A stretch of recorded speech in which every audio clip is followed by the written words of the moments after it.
The candlelight flickered like it was scared of something unseen. A servant burst into the king's room, shaking so badly the tray in his hands clattered to the floor. "It's the Queen, your Majesty. There's something wrong with her." Henry didn't look up at first. He was used to panic in this palace, but when the smell reached him heavy, foul, like something dead under the floorboards, he froze. "What is that?" he demanded. The guard beside him gagged.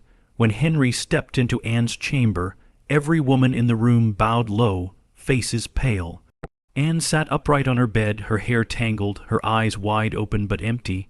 The air around her was thick with that stench, a rotting sweetness that clung to the walls. "Close the doors," Henry ordered, trying not to cover his nose. "Has something died here?" Anne's lips trembled. "Something has," she whispered, "and it's not outside." The king's physician came running, clutching herbs and oil, muttering prayers as he knelt. "No fever," he said. "No sickness, I know, but—" His voice trailed off as his nostrils flared. The scent was stronger near Anne's pillow, like decay mixed with flowers. She began to shake, whispering, "You said God blessed our marriage. Why does he punish me now?" Henry stepped back, his face turning white. "You've brought something into this castle," he hissed. Anne looked up, tears streaking down her cheeks. "You think I did this," she said, her voice breaking. "You think I would curse myself." The king turned away, jaw tight. "Every curse begins with a choice," he muttered. A crash came from the corridor. One of the maids had fainted outside the door. The guards hesitated to enter, afraid of the smell, afraid of her. The physician crossed himself. "Majesty, whatever this is, it's not of the body." Henry's anger broke through his fear. "Then whose is it?" he shouted. The windows rattled as thunder rolled across the sky. Anne stared at him, and for a second, her reflection in the mirror behind her moved on its own. The flicker of the candle died, and the room fell into dark silence, and then she whispered something no one could fully hear, only the last part clear as breath on glass. "Some sins don't wash away." Henry stepped back. For the first time in his life, the King of England looked afraid. Rain slammed against the castle walls that night, each drop sounding like a distant knock. Henry hadn't slept. He sat by the fire, his goblet untouched, staring into the flames as if they could burn away what he'd seen. The smell still clung to him no matter how many times he washed. It followed like a shadow. "Your Majesty," said Cromwell softly, stepping into the chamber, "there are rumors." Henry's head turned sharply. "Rumors?" Cromwell nodded. "The maids say the Queen is cursed, that she brought something dark from her mother's bloodline. Even the guards refuse to pass her door." Henry's hands tightened on the arm of his chair. "Curses are for fools and peasants," he growled, but his voice didn't sound like his own. "You will silence them, all of them." Cromwell bowed. "Yes, sire, but—" He hesitated. "The stench, it's spreading." At that, Henry stood. "What did you say?" "The servants near her quarters, sick. They say the smell has moved to the corridors. It's unnatural." Henry stormed through the hallway, his boots echoing against the stone. The deeper he went, the colder it became. The air turned thick, heavy, like breathing through damp cloth. He reached Anne's door and stopped. There was no sound inside, only that scent, strong, suffocating, almost sweet now, like perfume overwrought. He pushed the door open. Anne was standing by the mirror again, wearing her wedding gown, though her face was pale as wax. She turned slowly, her eyes glassy but calm. "You came back," she said softly. "I thought you'd stay away like the rest." Henry's throat went dry. "What have you done here, Anne?" Her smile faltered. "I prayed for your love. I prayed that you would never leave me." He took a step closer. "And now," her voice cracked, "now God won't listen, but something else did." The king felt a shiver crawl up his spine. Enough of this nonsense. He grabbed her wrist, but her skin was cold, colder than the stones beneath their feet. For a moment, he swore he saw something, a faint, dark mark around her wrist, like a chain burned into the flesh. The fire behind her flared without touch, throwing their shadows across the wall, his tall and trembling, hers still and straight. Smell rose again, thick as death. Henry let go and stepped back. "You're not the woman I married," he whispered. Anne tilted her head, a sad smile trembling on her lips. "No," she said quietly, "you killed that woman when you made me your queen." The candle beside her burst with a hiss. The flame went out, and in the darkness only her voice lingered. "You wanted a crown. Now you'll wear the curse that comes with it." Thunder cracked so hard it shook the walls. Henry stumbled back from the hallway, the stench clinging to his robes like a living thing. Servants whispered behind closed doors, their eyes wide with fear.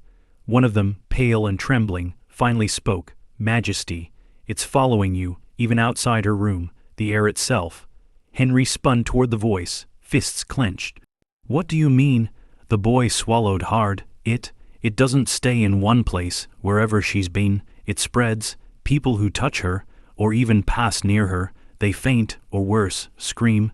Cromwell appeared again, carrying scrolls and papers. "Sire, I've sent for the alchemist from France. He claims he knows a way to contain curses like this. But," his voice dropped, "even he warns that this is unlike anything in history. It's personal." Henry's jaw tightened. "Personal how?" The room seemed to shift, the shadows dancing like they were alive. "The Queen," Cromwell hesitated, "she's marked, not just by God or man, something older, something she carries in her blood." Henry felt his knees weaken. "Marked by what?" Cromwell glanced toward the hallway. "I don't know, Your Majesty, but servants say that when she sleeps she dreams aloud the sound. It's like whispers in a language no one knows, and the smell. It's worse then. You can't stay in her presence too long without." His voice faltered. Henry's hands shook. "Enough. Send that man from France, bring me answers, and if this is a trick I'll have every head in this castle on the floor." That night Henry returned to the Queen's chamber, determination burning through fear. The candlelight flickered across Anne's face, and for a moment she looked normal. Then the smell hit him again stronger, almost laughing. He covered his nose and demanded, "Tell me the truth. What are you?" Anne's eyes met his, steady and haunting. "I am what remains when love and power fight and lose," she whispered, "and now, you feel it too." A cold wind blew through the open window, extinguishing the candles. Henry staggered backward. In the darkness, her reflection moved on the wall, separate from her body. And from that shadow a voice echoed, "Every king must answer for the sins he marries." The next morning, Henry's council gathered in the great hall, but no one dared speak of the Queen. The air was thick, heavy, and smelled faintly of decay, even though Anne had not yet appeared. Courtiers whispered behind their hands, fear etched into every face. One of the maids collapsed as she entered the hall, eyes wide, gagging, pointing at the empty doorway where Anne had been seen last. Henry's temper flared. "Speak, what is going on in this castle?" he demanded. The silence was suffocating, broken only by the sound of someone retching. Cromwell stepped forward. "Sire, it's spreading. The Queen, she is no longer confined to her chambers. Wherever she walks, the air turns. Rotten, people faint, animals flee, even the stones seem to weep." Henry's face darkened. "This is witchcraft, treachery." His hand clenched around the arm of his chair. "Find her, bring her to me now." But Anne appeared before him, not entering through the doors, but standing silently in the center of the hall. The courtiers gasped. The stench hit Henry like a physical blow, sharp and unbearable. He staggered. How did you get here?" he demanded, voice trembling. Anne's eyes were calm, almost sorrowful. "I do not walk, Henry, I drift, I am. Everywhere my blood calls me." The guards took a step back, uneasy, as if the floor itself had turned against them. Henry shook his head. "You are a trick, a curse, nothing else." But the Queen's reflection shimmered in the polished armor of the guards, moving independently of her. Whispers rose, unintelligible, yet filled with anger and warning. Suddenly, the doors slammed shut behind him. Henry spun around, but no one was there. The stench grew stronger, and he realized it was no longer only around Anne, it was inside him, inside the hall, twisting through every corner. He grabbed his head, choking on the air, and heard her voice, faint but cutting. "Every throne built on fear falls to what it cannot control." Henry sank to the floor, realizing for the first time that this was no ordinary threat. Whatever haunted Anne, it was now haunting him, and it would not stop until the sins of the crown were paid. Night fell like a suffocating shroud over the castle. Henry sat alone in his private chamber, drenched in sweat, staring at the empty corner where Anne had been moments before. The stench lingered, stronger now, curling around his senses as if alive. He could feel it pressing against his skin, a reminder that the curse was no longer confined to her alone. A sudden knock made him jump. "Enter," he barked, gripping the arm of his chair. Cromwell stepped in, face pale, carrying a small, sealed chest. "Sire, I found this among the Queen's things. It shouldn't exist." He opened it to reveal a bundle of blackened papers, soaked in some strange, sticky substance that reeked of decay. Henry leaned closer, nausea rising. The symbols on the papers were like nothing he'd ever seen, strange lines, twisting shapes, as if the letters themselves were alive. Cromwell's voice trembled. They speak of a pact, something your ancestors made, and she carries it forward." Henry slammed the chest shut, anger and fear battling within him. "Enough, tell me this, how do I stop it?" Cromwell hesitated, swallowing hard. "You can't, not alone. She's tied to this castle, to your blood, to the throne itself. The only way," his voice dropped to a whisper, "is to confront her where it began." The king's eyes narrowed. Where did it begin? Cromwell swallowed again. In the Tower, the place where she was crowned, where she was meant to be loved and feared. Henry stood, rage and dread mixing into determination. "Then we go tonight, and I end this one way or another." As he marched toward the Tower, the stench seemed to guide him, twisting the corridors in impossible ways. Shadows stretched, doors opened and closed on their own, and whispering voices echoed around him. When he finally reached the grand hall where Anne had been crowned, he froze. She was there, floating above the dais, eyes glowing faintly, her gown twisting like smoke in the air. "You shouldn't have come here alone," she said softly, her voice carrying across the hall like a blade. "Now you will understand the price of power you so blindly crave." Henry took a step forward, but the floor beneath him seemed to bend, the stench rising, suffocating, as if the castle itself had awakened against him. And then a shadow flickered in the corner, a figure he did not recognize, watching, waiting, smiling. Lightning tore across the sky, illuminating the Tower in jagged flashes. Henry's heart pounded as he stared at Anne floating above the dais, her gown twisting in the unnatural wind that had no source. The stench pressed harder against him, thick and choking, like the walls themselves were rotting from within. "I warned you, Henry," Anne said, her voice calm but full of power.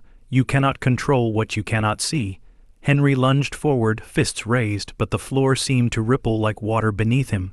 His boots sank into the stone slightly, as if the castle itself was resisting his every step. "I am the king," he roared. "I command you." Anne tilted her head, and the shadows around her shifted, forming shapes that whispered secrets of the bloodline, secrets of betrayal, murder, and dark pacts long forgotten. "You command nothing," she said softly. "You inherit only what your ancestors made, and now you feel it, the curse. Your crown is heavy not with gold, but with decay." Henry stumbled back, gagging at the overwhelming stench. The air itself seemed to curl around him, alive. Suddenly, one of the shadowy shapes separated from the others, a figure in a black cloak, face hidden, moving closer. Henry's eyes widened. Who are you?" The figure stepped forward, pulling back the hood to reveal a familiar face. Cromwell, but his eyes were black, glowing faintly, and a cruel smile twisted his lips. "You wanted answers, your majesty," he whispered. "I am the one who holds the truth, and now I serve the queen." Henry's knees buckled. Betrayal burned hotter than fear. "Cromwell, no, you swore loyalty." Cromwell's laugh echoed, cold and unnatural. "Loyalty is for mortals. I serve power, and she is beyond mortal." Anne's voice rang out, echoing through the hall. "See now, Henry, your bloodline cannot save you, not here, not ever." The shadows surged forward, the stench now unbearable, wrapping Henry in suffocating darkness. And through it all, Anne's reflection smiled from every polished surface, every window, every shard of broken glass haunting him, claiming him, showing him that the curse had fully awakened. The wind howled through the tower as Henry clawed at the stone floor, trying to escape the suffocating stench. Every step he took seemed slower, as if the castle itself was holding him down. His eyes darted to Anne, floating above the dais, calm and untouchable, her reflection flickering in every polished surface around him. "You think you can fight me?" she said softly, but her voice carried like thunder. "You don't understand what you married. You cannot destroy what lives in the blood." Henry's hands trembled as he reached for the sword at his side, but the metal bent in his grip, twisting as if alive. Panic rose in his chest. "I am the king. I will end this." Anne's gaze followed him, unflinching. "End it. You cannot, but you can see." At that moment, a flash of lightning revealed something behind her hidden inscriptions carved into the dais itself. Symbols Henry did not recognize glowed faintly, pulsing with each beat of his heart. What is that?" he whispered. Cromwell, still cloaked in shadows, stepped closer. "It's the seal," he said, voice low and eerily calm. "Your ancestors bound her power here, and now it flows through her. Every breath she takes, every step, it spreads this curse. You can't fight her with swords or fire. You can only face the truth." Henry staggered back, shaking his head. "Truth? What truth?" Anne's smile widened, almost sorrowful. "The truth that power has a price, and those who take it blindly will pay forever. Look around you, Henry. Everything you built, everything you thought you controlled. It's nothing against what I carry." The air thickened, and the shadows began to rise from the floor, crawling toward Henry. He gagged on the stench, realizing it was now inside him in his lungs, his skin, his blood. He could feel it moving, claiming him. And then, from the darkness, a whisper he thought he would never hear again. "Some sins cannot be buried." Henry fell to his knees, surrounded by shadows, the weight of the curse pressing down, knowing for the first time that the throne he fought so hard to keep was a trap, and that the queen he sought to punish had already claimed victory. A cold silence settled over the tower as Henry lay on the stone floor, gasping for breath. The stench had become unbearable, pressing into his mind as much as his body. He could hear whispers now, faint but urgent, circling him from all directions. Every reflection in the hall polished armor, shattered glass. Even the wet stones from the storm showed Anne's face staring back, calm, unyielding, triumphant. Henry tried to rise, clutching at the dais for support, but shadows coiled around his arms like living chains. He looked up, and Anne floated closer, her gown twisting like smoke around her. "It's over," she said softly. "You wanted control. Now you know what it feels like to be powerless." Desperation made Henry lash out, swinging his fists, but the shadows swallowed his movements. The stench rose, thick and sweet in a horrible way, filling his senses with visions of past kings, past queens, their screams mingling with his own. Every breath was a struggle. Every thought seemed to bend, turning back on him. "Look," Anne said suddenly, pointing to the floor. Symbols glowed brighter now, connecting lines forming a circle around him. "This is your inheritance, Henry. You cannot outrun it." Then, a twist Henry never expected, the shadows parted to reveal the hidden figure from earlier, Cromwell. But now his face was calm, almost mournful. "Sire, there is a way," he said quietly, "not to destroy her, but to survive. You must leave the castle, never return. The curse is tied to this place, and to your bloodline here." Henry staggered, shaking his head. "Leave after all I've built." Cromwell's gaze was firm. "Better to live haunted than to die consumed. The Queen's power, it is beyond your reach, but you can escape it, if you accept the truth." Anne's voice followed him as he stumbled toward the exit, the stench retreating slightly, but still lingering like a shadow at the back of his mind. "Remember, Henry, every crown bears its curse. Some lessons cannot be unlearned." As the storm lashed against the tower walls, Henry fled into the night. The whispers and the smell forever etched in his memory, a reminder that even kings can be powerless when history and blood conspire against them. The dawn broke cold and gray over the castle, but Henry did not return. He wandered the surrounding forests, the memories of the tower pressing on him with every step. The stench, though faint now, followed him like a shadow, a reminder that what had begun in those walls was not gone. He realized with growing horror that the Queen's curse was not just a threat. It was a living force attached to him now, shaping his every thought. Cromwell appeared at the edge of the clearing, his face solemn but resolute. "Sire, you survived the tower, but the Queen's power travels with your blood. You cannot undo it, only contain it. You must hide this secret, or it will consume more than just you." Henry's hands shook. Contain it. How? I cannot leave my kingdom. I cannot abandon my crown. You must. Cromwell said, at least for a time. The curse feeds on greed, on control. If you relinquish it, if you distance yourself, it may weaken. Henry's chest tightened. He thought of the nobles, the courtiers, the army, all the lives tied to his decisions. And then he saw it. Anne's reflection in the morning mist over the river. Her eyes glowed faintly, a silent reminder that she was everywhere, watching, waiting. First twist came sharply. A crow landed nearby, carrying a sealed note. Henry unrolled it with trembling hands. Written in Anne's hand, "You escaped the tower, but not me. Remember, your power is mine until the last breath of this line is claimed. Choose wisely." Henry staggered backward, heart racing. He realized that leaving the castle had not freed him, it had only delayed the inevitable confrontation. Every step he took from now on would be haunted by her, every decision shadowed by the curse she carried. And in that moment, he understood the cruelest truth. The Queen had never been bound to the tower alone. She had bound herself to him, to his blood, and to the legacy he so desperately tried to protect. Weeks passed and Henry moved from one estate to another, but the stench never left. It was faint, almost imperceptible to others, but he could smell it in the air, in his own skin, a constant reminder of Anne's reach. Courtiers began whispering that the king was unwell, that something had changed in his eyes, a haunted look no power or crown could erase. One evening, as he rode through the misty fields, Henry spotted a traveler at the edge of the forest.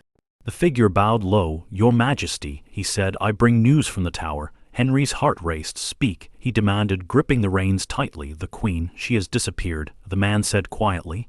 "No trace, no body, nothing. Yet the castle is silent, almost, waiting."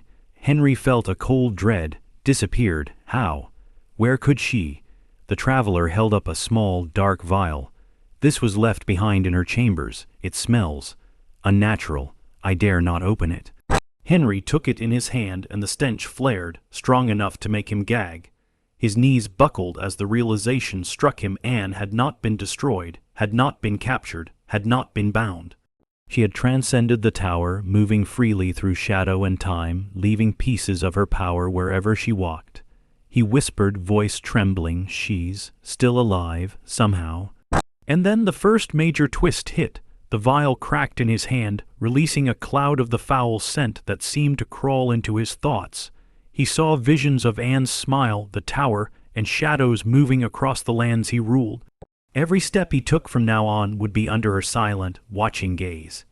Henry understood, with a chill that settled into his bones, that the Queen's curse was no longer confined to walls, or rooms, or even kingdoms.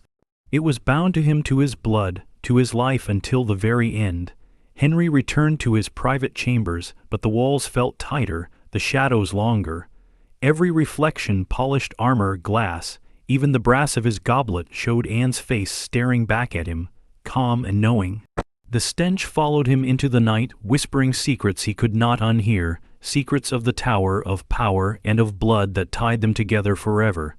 He sank into a chair, exhausted, and muttered, "How do I fight what I cannot touch, what I cannot see?" A sudden movement caught his eye. Cromwell stepped from the corner, hands empty, expression unreadable. "Sire, there is a way," he said quietly, "but it will demand everything you are, everything you have." Henry's eyes narrowed. "Speak plainly." "You must face her fully, Henry, not as king, not as man, but as the blood she touches. Only by acknowledging her power, by surrendering to the truth, can you hope to survive. Anything else will consume you." Henry's mind raced. He had spent his life commanding armies, building palaces, and enforcing law, and now he faced something beyond his control, something older, darker, more patient than any mortal. Suddenly, the mirror on the wall cracked, and Anne's face appeared within it, smiling faintly. "Do you see now?" she whispered. "You cannot escape me. You never could. Every crown, every sword, every throne, it was always mine to haunt." Henry felt the room tilt around him. The stench intensified, pressing into his lungs, but he forced himself to rise. "Then I will face you," he said, voice shaking but determined. "I will not run. I will not hide. Show me, whatever this is." The mirror shattered completely, and the darkness poured into the room. Shadows twisted, forming a path that led Henry forward, toward an unknown confrontation. And in the depths of that darkness, her laughter echoed soft, victorious, and terrifying. Henry realized with dread and clarity that the final twist awaited him, not just the Queen, but whatever force she had become. And there would be no turning back.